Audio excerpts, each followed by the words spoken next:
1794. La prisión de la Conciergerie, una fortaleza impenetrable en las riberas del Sena. Húmeda e infestada de ratas, se le conocía como la antesala de la muerte. Adentro, la voz de la joven nación está a punto de ser silenciada.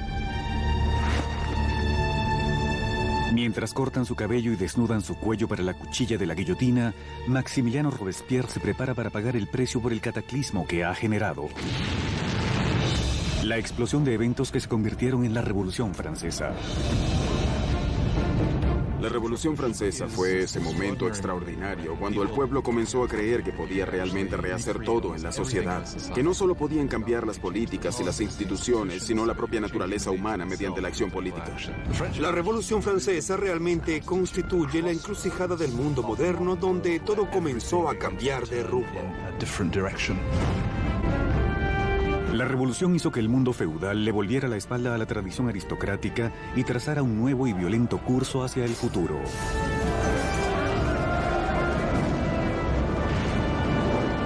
Estremecería las bases mismas de Europa y su impacto se sentiría más allá de los mares. La Revolución Francesa es el evento más importante en la historia occidental. Existen otros que podrían rivalizar con ella, como la Revolución Industrial, pero como un evento aislado no puedo imaginar ninguno más importante. Fue la revolución que más cosas modificó. Si consideramos que se deshizo de la Iglesia Católica, del cristianismo, de la nobleza y del rey, se deshizo de todas estas cosas. La Revolución Francesa traería alimento a los pobres, democracia a Francia y establecería un nuevo orden social. Pero el progreso tendría un costo. Fue un momento de extraordinarias esperanzas y ambiciones que luego se convirtió en la más horrenda tragedia. Ahora herido y derrotado, solo 2 días antes, Robespierre se mostraba triunfante presidiendo la mayor y más sangrienta revolución conocida en Europa.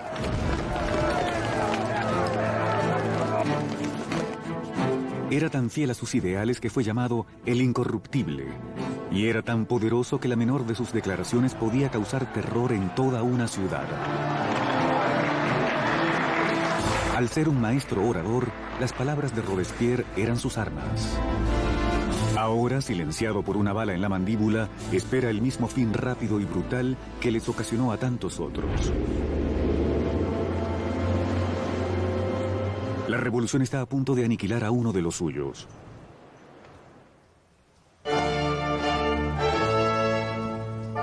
En un día primaveral de 1770, nadie podía prever los turbulentos tiempos que se avecinaban. El Palacio de Versalles estaba lleno hasta sus doradas columnas con las relucientes muchedumbres de la corte real. Terminado en 1682, Versalles fue la obra maestra del rey Luis XIV. Para poner algo de distancia entre él y sus súbditos, Luis XIV cambió la capital de Francia a este pequeño pueblo situado a casi 20 kilómetros al oeste de París, donde ordenó la construcción del palacio más espléndido de toda Europa. Por casi 100 años había sido la sede de la firme monarquía de la nación. Y hoy es el escenario de una boda muy importante. El nieto del rey Luis XV, el príncipe Luis Capet, siguiente en la línea del trono, está a punto de desposarse.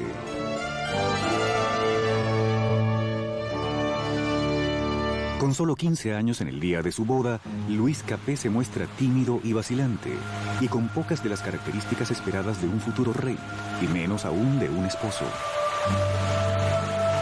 Luis era un adolescente regordete, tímido y dolorosamente inadecuado, sin ninguna habilidad social. La amante de Luis XV, Madame du Barry, lo llamaba un joven gordo y malnacido. Era simplemente un pelmazo. A Luis XVI le era muy difícil tomar decisiones. Las evadía todo el tiempo. Siempre era dado a ser persuadido por la última persona que le hablase. Esas no eran consideradas cualidades propias de un líder. El matrimonio de Luis fue una unión política entre la familia real de Austria, los Habsburgo, y su propia familia, los Borbones. La boda simbolizaba el final de una vieja rivalidad y el inicio de nuevos lazos regionales. La joven novia llegaba a Francia, una linda joven de 14 años de grandes ojos. María Antonieta. María Antonieta era una archiduquesa de Austria. Era la hija menor de la emperatriz María Teresa. Llegó a Francia como parte de un pacto de matrimonio, el cual representaba un gran vuelco en las alianzas. Por primera vez en la historia, Francia y Austria eran aliados en lugar de enemigos. María Antonieta llega a Francia como un símbolo político, pero siendo una adolescente tenía poco interés en tales asuntos. Cuando María Antonieta llegó a Versalles era muy joven. No sabía mucho del país al que llegaba. No conocía sus costumbres ni la corte. Ciertamente era una niña obstinada y vivaz, pero aún así era una niña. Cuando María Antonieta llega a Versalles es solo una adolescente. Es rubia, con ojos azules. Es hermosa. Le gusta atraer a las personas y llega con la intención de ganarse a su esposo y a su nueva familia.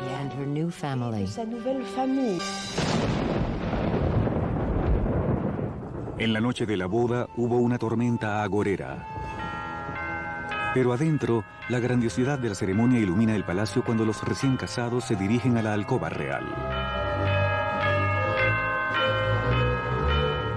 En una ancestral ceremonia que anima simbólicamente la concepción de un heredero, los cortesanos del rey están presentes cuando la extraña y joven pareja sube al lecho nupcial por primera vez. La multitud está encantada y la expectativa aumenta. Pero cuando se corren las cortinas se hace evidente que no será fácil la concepción de un heredero.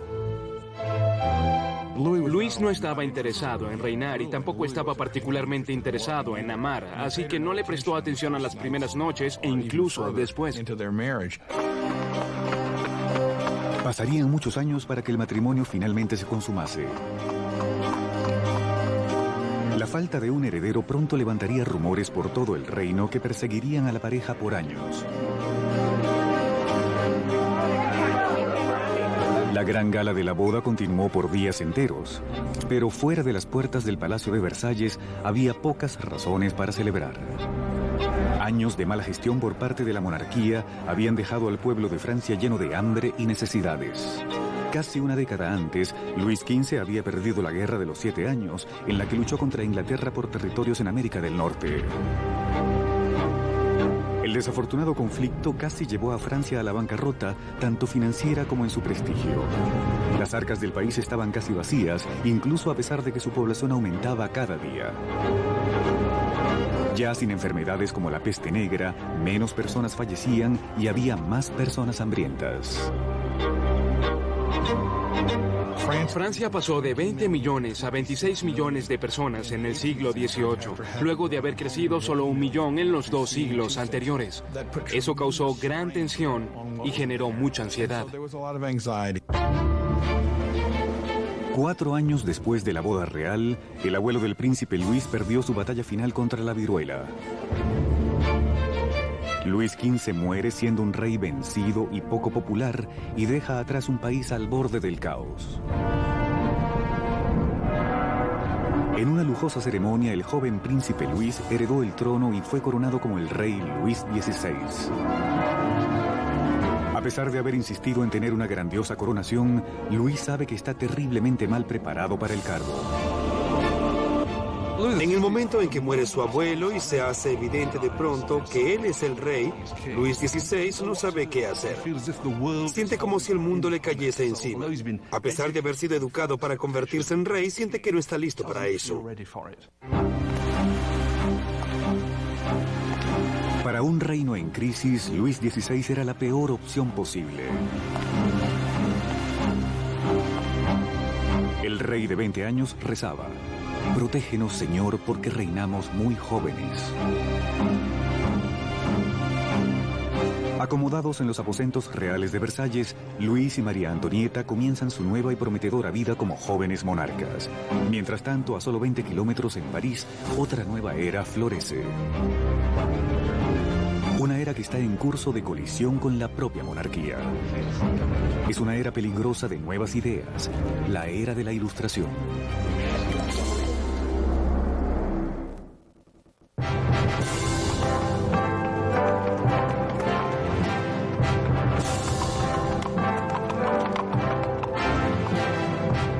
Al acercarse el carruaje real a la prestigiosa Universidad Louis le Grand en París, las muchedumbres se acercaban para ver a la realeza.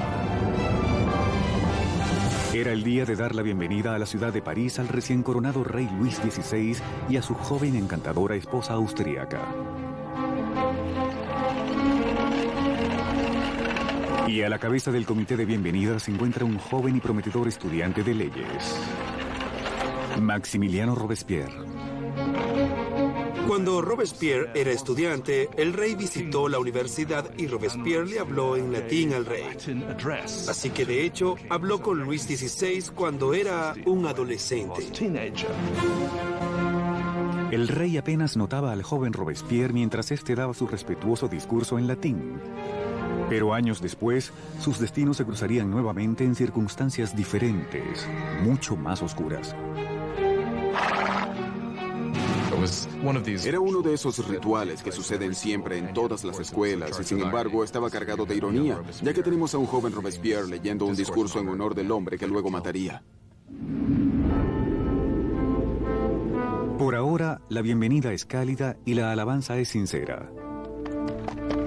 La visita de la pareja real pudo haberse ganado el corazón del pueblo, pero sus mentes se inclinaban cada vez más en una dirección completamente diferente. Desde la Edad Media, la sociedad europea había estado dividida en tres clases separadas, determinadas por el nacimiento. Había una gran división entre las riquezas de la nobleza y el clero y la pobreza de los campesinos. Con la Ilustración del siglo XVIII, la razón y la ciencia comenzaron a retar estas tradiciones ancestrales. Arrastrada por una corriente de innovaciones y literatura nueva, París era entonces el nuevo centro filosófico del mundo. La ciudad palpitaba con el florecimiento del conocimiento, todo un océano de posibilidades. Había llegado la era de la Ilustración. La Ilustración fue un movimiento que ordenaba no confiar en las autoridades o en nada que hubiese sido dicho por alguien más. Se debía pensar por uno mismo y comprobarlo uno mismo. En la Europa del viejo régimen se te decía qué pensar. Se te daba información desde arriba por sacerdotes o regentes. Así que la idea de poder cartografiar el conocimiento humano y luego acceder a él era revolucionaria. En los salones de alcurnia de todo París, los aristócratas se reunían para discutir sobre los autores de la Ilustración y sobre la floreciente era de la razón. Voltaire, Rousseau, voces frescas que proclamaban la libertad, el control del propio destino y, por sobre todo, la igualdad. La pasión por esta nueva literatura era mayor entre la clase alta, pero al colarse estas ideas a todos los niveles sociales, el deseo de igualdad comenzó a amenazar el modo de vida aristocrático.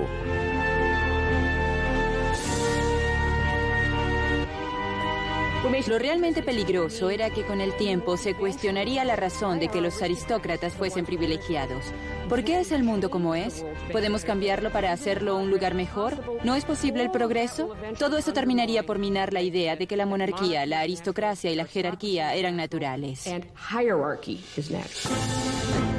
Para observar los ideales de la Ilustración en acción, solo hacía falta mirar más allá del Atlántico, donde los estadounidenses luchaban por independizarse de la vieja némesis francesa, Gran Bretaña. El joven rey Luis quería vengar las derrotas de su abuelo y vio su oportunidad en la Guerra de Independencia de Estados Unidos. Luis aportó un total de 2.000 millones de libras a la causa, suficientes para alimentar y guarecer a 7 millones de franceses por un año. Esa inversión marcaría el inicio del colapso financiero de Francia. Estados Unidos causó la bancarrota de Francia, ya que la deuda que adquirió la monarquía francesa para luchar en la guerra de independencia estadounidense resultó ser crucial en la situación financiera de esta monarquía, pues no podían pagarla.